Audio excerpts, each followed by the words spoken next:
Take a break from your busy schedule and join Harold Sala for Guidelines, a 5-minute commentary on living. Whenever I travel overseas and I have not been to a particular place before, I'm always curious about what to expect once I get there. I want to know about the weather, the geography, the people, and my wardrobe, what kind of clothes I should bring along, which is usually determined by what I'm going to do once I get there. If you ask 10 people if they expect to go to heaven when they die, most will say, "Yes, I hope so." Yet very few people ever think much about who's going to be there, how do you get there, and what are we going to do once we arrive? For certain, heaven will be filled with surprises, for us and for others as well, who are just as surprised that we've made it. I've received a number of letters from you friends of Guidelines asking specific questions about these issues. I'd like to answer some of these briefly, giving you answers based upon what the Bible says, which after all is the only authoritative book that gives us answers to any questions about heaven. Question 1. Who's going to be there? Well, that's easy to answer. The Bible says that heaven is the eternal home of those who have been redeemed by the blood of the Lamb, Jesus Christ.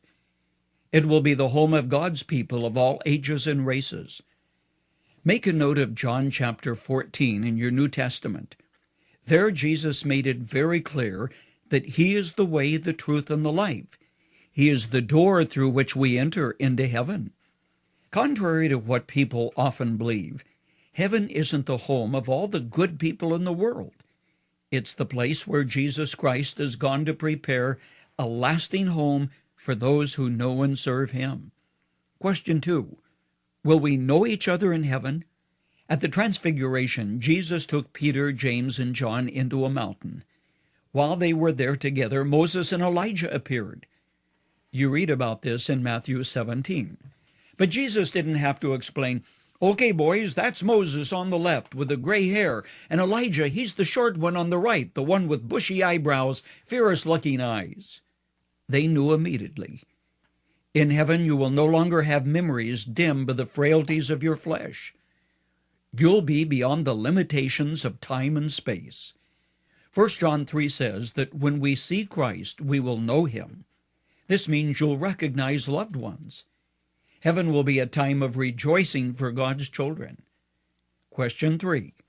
Do babies go to heaven? Answer, unquestionably, yes. When David's child by Bathsheba died, he cried, "Can I bring him back again?" Answer expected, no. He said, "I will go to him, but he will not return to me." You can expect to see a child resting in the arms of Jesus when you die and go to heaven. For centuries, rabbis have taught that the age of accountability is 12. This has been based more on tradition than any statement in the Old Testament. But according to Romans 2 in the New Testament, until there is a clear knowledge of right and wrong, a child who dies is innocent before God. This is good news for you who have had a baby snatched from your arms in death. Question 4. Does it really matter if someone is an infant or someone is old when we get to heaven? Well, it matters a lot here, but it won't matter in heaven according to Isaiah 65 and 66. In heaven, no longer bound by the laws of time and space which now limit us, age will no longer be a factor. Why? Heaven is timeless. If it's timeless, it's also ageless. More on this topic tomorrow.